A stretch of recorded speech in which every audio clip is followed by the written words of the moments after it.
सामने बैठे Abhishek sir, engineer Saraswati Manish sir और नवीन भारत की आकार लेते हुए आप तमाम इंजीनियर साहब, क्यों कराया गया? नथिंग लोभ, किसी के अंदर कोई लोभ नहीं, ठीक है। हम आपसे संपर्क करना चाहते हैं, आपके अंदर क्या चल रहा है वो जानना चाहते हैं। आप आज सुबह से शाम तक का निचोड़ निकालो, डे टू डे लाइफ क्या करते हैं आप और मैक्सिमम कहां तक सोच पाते हैं। इस थिंकिंग को हम थोड़ा आज के लिए एक्सपेंस करना चाहते हैं। आप अगर किताब में सोचते हो तो किताब को छोड़ दो, आज अगर परिवार को छोड़ते हो तो परिवार को छोड़ दो।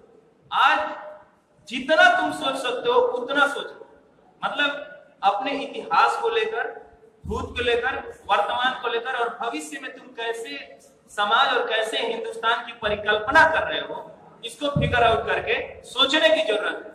वो कैसा हिंदुस्तान होगा वो केवल और केवल आप पे डिपेंड करता है, हम पे डिपेंड करता है कि हम वर्तमान कैसा बना के दे रहे हैं कि जो भविष्य में जो परिकल्पना हो सकती है वो बेहतर समाज और बेहतर देश की हो सकती है, ठीक है। तो दो तीन कुछ पॉइंट है, हम पहले उसको रिमाइंड कराते हैं। आज हमको सबसे पहला सैल्यूट उनको करना चाहिए जो यहाँ पर बैठी हुई, इन लोगों को, जो छात्राएं हैं, जो लड़की है हमारे समाज, तो समाज में सबसे बड़ा गिफ्ट है, नवीन भारत के लिए सबसे बड़ा गिफ्ट, क्योंकि जो एजुकेशन का महत्व है वो कहां पर आके खत्म हो रहा है उसी पर हम बता रहे हैं। आजकल the importance of education, matric करते हैं जनरली, बहुत सारे लोग यहाँ विलेज साइड से आते हैं, बहुत सारे लोग शहर के होंगे, लेकिन मेजोरिटी यहाँ पर विलेज की जनरली देखने को मिलता है। वहां पर आप तुलना करो, अगर 5000 गांव का एक स्ट्रेंथ है, वहां पर कितने लोग पटना आ पाते हैं? अगर 5000 का स्ट्रेंथ है तो मात्र 5 से 10 लड़के पटना आते हैं। और अगर मैट्रिक पास करता है तो उसका कहानी सुनो, अगर लड़की हुई और मैट्रिक पास करती है तो जनरली तुम देखना कि या तो उसको इंटर में एडमिशन करा दिया जाएगा, इंटर में एडमिशन करा दिया जाएगा और किताब घर पे रख दिया जाएगा। राम भरोसे इंटर कर लो, राम भरोसे बीए कर लो, उस इंटर का कोई महत्व है? उस बीए का कोई महत्व है? तो फिर क्यों कर रहे हैं हम पढ़ाई? मतलब पढ़ाई का मतलब है क्या? केवल और केवल इसलिए कि जब शादी हो तो वहां हम सर्टिफिकेट तो रख सके कि ये मेरी बेटी है, ये मेरी बहन है और ये इतने क्वालिफाइड है। और वहां पर हम नवीन भारत की परिकल्पना करते हैं, वहां पर हम देश बदलने की बात करते हैं, जो सबसे बड़ा शिक्षा का स्तर गिरा हुआ है, जहां पर मतलब 5 और 10 लोग एक विलेज से आते हैं पढ़ने और इतना बेरोजगारी की फौज खड़ा हो जाती है। हेलो, आप बेरोजगार हैं, आने वाले समय में भी बेरोजगार हैं। ये मतलब हम नहीं कर रहे हैं, ये आज हो रहा है, डे टू डे लाइफ में हम लोग झेल रहे हैं। बेरोजगारों की बहुत बड़ी फौज ये कहां से खड़ी हो रही है? ये हमारे और आपके से खड़ी हो रही है, जो लोग वो चुनिंदे विलेज से आए हैं, जो कुछ पार्ट में पढ़ते हैं। अब इसको आंकड़ा से समझो, 40% स्टूडेंट 8वां पास होता है पूरे हिंदुस्तान में। आंकड़ा सुन लो, आंकड़ा सुन लो, क्या इसका मकसद तो कुछ सुन लो, क्यों आए। अब इसके बारे में हमको नहीं लगता है कोई ज्यादा तुमको बताऊं। 40% लोग 8वां पास होते हैं, मतलब 60% ऐसे लोग जो युवा होते हैं और जिंदगी जीते हैं वो 8वां तक भी पढ़ाई नहीं कर पाते, जो अभी आंकड़ा है बता रहे मेजोरिटी का। उस 40% में 2015 में चले हमारे बिहार में मैट्रिकुलेशन पास करने का जो आंकड़ा था 76.16 था, 76% 2015 में मैट्रिक, मतलब वहां भी 20% ऐसे लोग जो कि मैट्रिक में फेल करे, मतलब उनकी कहानी खत्म। उसके बाद जो इंटर में हो जाए वो, और 2016 में आ जाए वो परसेंटेज 76% सीधे ड्रेस्टिकली गिर के कहां जाता है 46.12 पर। मैट्रिकुलेशन में जो सीसीटीवी वाला मामला आया था, सीसीटीवी वाला लगेगा, ये होगा वो होगा, तो वहां पर बिहार के बच्चों का पासिंग आंकड़ा 50% से भी कम था। ये हमारे एजुकेशन सिस्टम पर बहुत बड़ा सवाल है। और बेरोजगार, रोजगार, बहाली, ये कौन चिल्लाता है? कि हम लोग चिल्लाते हैं जो सिलेक्टेड स्टूडेंट है। सब लोग कहीं ना कहीं से टॉपर है, कहीं ना कहीं से कुछ है, सब लोग। अब किसी इंडिविजुअल की बात नहीं करेंगे, टॉपर स्टूडेंट आते हैं और वो बेरोजगारी के खोज में खड़े हैं। मेजोरिटी कहाँ है हिंदुस्तान की? ये देखने वाली बात है। आज आपको समझना होगा इस चीज को, इसका मकसद को समझना होगा। एक महात्मा गांधी, इनको क्या पड़ी थी आजादी, ये तो आराम से ट्रेन में सफर कर रहे थे। अगर उस दिन इनको अंग्रेज छोड़ देता, आराम से अपना दिन काटते। साउथ अफ्रीका में थे, हिंदुस्तान में तो थे भी नहीं, क्या पड़ी थी हिंदुस्तान के लिए। साउथ अफ्रीका में थे, टीटी आया, ट्रेन से निकाल के उनको बोला कि आप इसमें नहीं बैठ सकते हो, आप इसमें से जाओ। उन्होंने टिकट दिखाया, उसके बावजूद उनको फेंक दिया साउथ अफ्रीका के स्टेशन पर। उस अंग्रेज को एक बात बोले, या उस विल पावर की बात समझो, वो दृढ़ संधि की बात समझो, जुनून की बात समझो, वो बोले तुम तो मुझे ट्रेन से फेंके हो, हिंदुस्तान चलो, मैं तुम सबको अपने देश से फेंक दूंगा। ये सिखा विल पावर कितना स्ट्रॉन्ग था। एक व्यक्ति की जीत में सीटी और ताली कतई हमको अच्छा नहीं लगता। हम कौन है, मेरा तो जीरो बाई सन्नाटा वजूद है, बिल्कुल कोई वजूद नहीं, तो हमारे लिए ताली मार को क्या दिखाना चाहते, बिल्कुल नहीं। मतलब ये दिखाना चाहते हैं विल पावर और जुनून कितना होना चाहिए। अगर एक व्यक्ति अगर समाज के बारे में सोचता है, अगर इस देश के बारे में सोचता है, तो सबसे पहले उसको अपने को बहुत ज्यादा मजबूत होना पड़ेगा, तब जाके एक बेहतर समाज की परिकल्पना की जाएगी। और तुम सोचो कि समाज है कैसा, उसके बारे में। ये तो हमारी वर्तमान समस्या होगी ना। आज की जो समस्याएं हैं वो हमारे गार्जियन, हम कितना भी अभी कुछ भी हो जाए, हमारा बेस अभी भी गार्जियन है, और उनके समाज में रूढ़िवादिता कूट कूट के भरा है। रूढ़िवादिता है क्या? रूढ़िवादिता क्या है? संस्कार।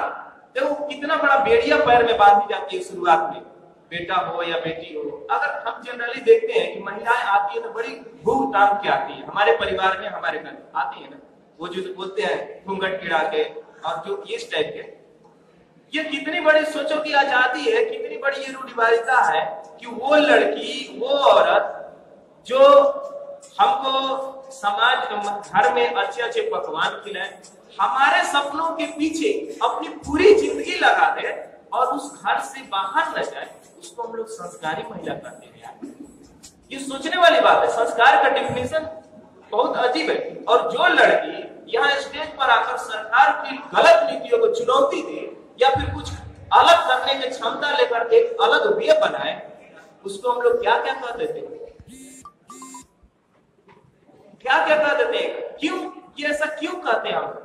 आज जो हम ये संस्कार का सर्टिफिकेट दे रहे हैं, आज हम किसी को कह रहे हैं कि नहीं ये क्या करेगी, इसका देख गया, ये दिस दैट, ये इसका कैरेक्टर खराब है, इस टाइप में जो हम लोग बोलते हैं, क्यों बोलते हैं? क्योंकि ये समाज द्वारा थोपी गई थिंकिंग है हमारे ऊपर। आज आप पढ़ लिख गए, आपकी क्या दायित्व बनती है कि एक नए समाज की परिकल्पना करो, एक वैसे समाज की परिकल्पना करो जो लड़कियों को भी उतना ही इज्जत दे, लड़कों को भी उतना ही इज्जत दे, और एक खोज की तरफ जाओ, हिंदुस्तान के निर्माण की तरफ जाओ। यहाँ पर देखो, ये बल्ब दिखाई देगा, ये पंखा दिखाई देगा, पेन दिखाई देगा, चश्मा दिखाई देगा, सब चीज दिखाई देगा। एक चीज ऐसा बता दो जो हिंदुस्तान ने बनाया, कोई एक ऐसा चीज जो हिंदुस्तान में निर्माण हुआ हो। चौकी, आदिवासी निर्माण, मतलब बहुत पुराना है, ये हिंदुस्तान ने नहीं किया। ऐसा कुछ ऐसा चीज नहीं है जो हिंदुस्तान की, ऐसा हम लोग क्या कर क्या रहे हैं? हमारी पूरी की पूरी समाज सरकार पर क्यों डिपेंड है कि वो करेगा, वो इसरो में बनाएगा? हम क्यों नहीं बना पाते हैं यार? हमारी एक थिंकिंग कॉमन सी हो गई है कि पढ़ो और नौकरी लो, चाहे वो नौकरी फौज की हो, चाहे वो नौकरी चपरासी की हो, चाहे वो नौकरी इंजीनियर साहब की हो, नौकरी लो। हम लोग कभी भी खोज और इस देश के बारे में कतई नहीं सोचते हैं। पढ़ाई का मकसद सोचो, एक कहा जाता था संस्कृत में, हम लोगों का स्कूलों को याद किया जाता था, और वो बचपन की बात याद करा रहे हैं। ऐसा न विद्या न तपो न दान, ज्ञानम न शीलम न गुणो न धर्म, ते मृत्यु लोके भुवि भार भूता, मनुष्य रूपेण मृगास चरण। देखो शिक्षा का दायरा कितना बड़ा। शिक्षा विहीन पुरुष जानवर के समान है, जानवर के समान। मतलब तुमको आदमी हो, इस चीज का सर्टिफिकेट शिक्षा देता, और हम उसको कहां शिफ्ट कर दिए, उसका दायरा को कितना कॉम्प्रोमाइज करके और केवल रोजगार तक सीमित कर दिए। इसको समझना होगा। रोजगार शिक्षा नहीं होती, डिग्री शिक्षा नहीं होते। हम लोग को बहुत सारे पेपर पढ़ने होते हैं बीटेक, बहुत सारे पेपर होते हैं। कुछ ऐसे पेपर जो ब्रांच पेपर नहीं होते हैं, उनको आप कितने सिंसियरिटी से पढ़ते हैं, हम कितने सिंसियरिटी से पढ़ते हैं, ये सवालिया निशान है कि नहीं है। अब सपोज अगर तुम भी ये जान रहे हो कि ब्रांच पेपर के अलावे जो सब्जेक्ट है वो मेरे गेट में नहीं आएंगे, वो मेरे ईएस में नहीं आएंगे, और उसी को फोकस करके आप पढ़ रहे हो, है कि नहीं, केवल और केवल ब्रांच पेपर को फोकस करके पढ़ रहे हो, और गेट वाले भी जानते हैं कि हमको केवल और केवल एक ब्रांच पेपर से ही क्वेश्चन पूछते हैं।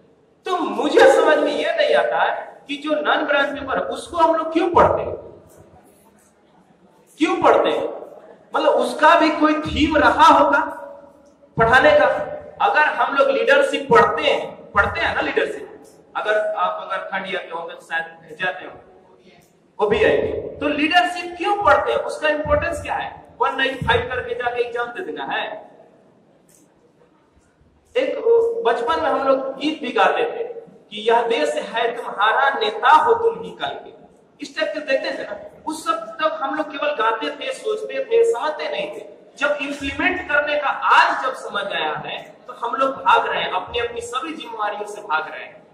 इसको समझना होगा मेरे दोस्त। आप इंजीनियर बने, जो भी बनना है बने, लेकिन ह्यूमैनिटी के कभी खत्म नहीं करते। आप आपस में लड़ाई करते हैं, कभी किसी चीज को रेफरेंस को लेके, कभी किसी चीज को रेफरेंस ले, ये आपको और हमारे देश को कतई आगे लेके नहीं जा सकता है। हेलो, जब तक आप नहीं देखेंगे हम नहीं बोलेंगे, ठीक है। ये मेरा अलग का संकल्प होता है। हम यहाँ कुछ देने के लिए अगर आए हैं तो आपको भी कुछ लेने का संकल्प लेकर यहाँ आना होगा। ये समझिए कि आप इस देश के बारे में अगर सोच सकते हैं तो आज जितना सोच सकते हैं सोचिए। आज आपके पास भर रात है, पूरे 365 दिन में 364 दिन आप अपने लिए सोचिए, गेट के लिए सोचिए, परिवार के लिए सोचिए। लेकिन एक दिन, मात्र आज के दिन आप अपने माइंड को खोल दीजिए और आपके हिसाब से वो समाज कैसा होना चाहिए, वो देश कैसा होना चाहिए, इसके बारे में जरा सोचिए। और मैं गारंटी दे रहा हूं कि अगर आप सोच लिए तो वो पूरा कर देंगे। एक व्यक्ति अटल बिहारी वाजपेयी को सपना आता है कि पूरे हिंदुस्तान की अगर रोड ठीक हो जाए तो लगता है मेरा हिंदुस्तान संवर जाए। आज सभी हिंदुस्तान का रोड ठीक हो। एक व्यक्ति राजीव गांधी को यह सपना आता है कि हर विलेज में नवोदय विद्यालय हो जाए तो शायद मेरा देश सुधर जाए, क्योंकि एजुकेटेड लोग हम पैदा कर रहे हैं विलेज। आज हर डिस्ट्रिक्ट में नवोदय होगा। तो जब आप सपने नहीं देखेंगे और सपने इतने छोटे देखेंगे तो क्या बदलाव की परिकल्पना करते थे। कलाम साहब बोलते थे small aim is a crime. आप छोटा सोच क्यों लिए है, उस सोच को आप ब्रॉड क्यों नहीं कर पा रहे हो। बहुत बड़ा सोचिए और बहुत बड़ा एम लेकर चलिए और उसमें सब कुछ आ जाएगा। छोटा सोच लेके कतई हिंदुस्तान को बदलाव की परिकल्पना नहीं की। मर्डरर व्यक्ति है, होता है ना, हम लोग उसकी निगाह में मर्डरर है। आज तुमको मालूम है न्यायिक व्यवस्था क्या है, न्यायालय की व्यवस्था क्या है। मर्डर करो 3 महीना में बेल, ये हमारे न्यायिक ढांचे है। आजादी मिली है हिंदुस्तान को, लेकिन वो आजादी की जो परिकल्पना महात्मा गांधी ही कर रहे थे, चलो भगत सिंह ही कर रहे थे, वो कतई नहीं आपको लगेगा कि वहां इंप्लीमेंट होती। न्यायिक व्यवस्था अभी भी नहीं सुधरी है। आप देखते हो कि एक केस को लड़ता है पिताजी, बेटा, दादा, काफी देर तक उस केस को एग्जेंट किया जाता है, हियरिंग, सुप्रीम कोर्ट, और इतना कॉस्टली आजकल हाई कोर्ट में जजमेंट लेना, न्याय लेना हो गया है कि ये न्यायालय से आप बहुत ज्यादा उम्मीद नहीं कर सकते। तो इसका मतलब है कि हम कैसे हम क्वेश्चन है क्या, तो हम कैसे एक न्यायिक ढांचा को सुदृढ़ करते। हमको लगता है आप और हम सब समाज के अग्रणी पंक्ति के एक ऐसे व्यक्ति हैं जहां पर एक नवीन भारत की परिकल्पना का बात करना संभव है, उनको इम्प्लीमेंट करना संभव है, क्योंकि आप चुनिंदे व्यक्ति हैं अपने गांव, मोहल्ले और समाज के। आपकी दिनचर्या, आपकी कैरियर दूसरे लोगों के लिए मैसेज बनती है, वो इंस्पायर्ड होते हैं और इंस्पायर्ड होकर आपको फॉलो करना चाहते हैं, और तब जाके वहां एक बेहतर माहौल मिलता है। गिल्ली गुल्ली डंडा से ऊपर एक माहौल मिलता है और वहां एक समाज का निर्माण होता है। एक एग्जाम्पल और, आजादी के 70 साल हो गए एवं होने जा रहे हैं, एवं हो भी गए। एक चीज देखे हैं कि बहुत लोग अभी भी देखोगे थाली लेके किसी के दरवाजे पे जाते हैं, खाते हैं, है कि नहीं। अपने दैनिक भोजन के लिए यहाँ लोग इस हिंदुस्तान में दूसरे का मरने का इंतजार करते हैं। मतलब समझिए, आज अपने दैनिक भोजन के लिए दूसरे के यहाँ जाके भोज में खाता है लोग, फिर कल यहाँ, परसों वहां, तरसों वहां। 70 साल में क्या उनकी जीवन चर्या में कोई अंतर आई है? नहीं आई। और उनको 70 साल और दे दो, क्या वहां एक चेंज आएगा? वो आज भी थाली लेके जा रहे थे और कल भी थाली लेके जाए। चेंज तभी हो सकता है जब उनके बच्चे को हम हायर करें। और वो हायर कैसे करेंगे? अगर वो उसके पिता के पास रहेगा, क्या कहता है, बिन भोजन बिन भाजन न होइए गोपाला। कहने का मतलब है उस पेट का मारा हुआ इंसान है, उसके लिए शिक्षा, ये लिटरेचर, ये व्यवस्था बिल्कुल मायने नहीं रखती है। उसके लिए केवल और केवल मायने रखता है कि भोजन कैसे करें। अगर वो बच्चा वहां रहेगा तो भोजन के लिए तलाश में वो भी थाली उठाएगा ही, दूसरे के जगह पर जाएगा। लेकिन उनको बच्चे को हम हायर कर लेते हैं। हायर कैसे करेंगे? तो कस्तूरबा गांधी आवासीय विद्यालय, कौन कितने लोग जानते हैं कस्तूरबा गांधी आवासीय विद्यालय? ठीक है, नीचे कीजिए।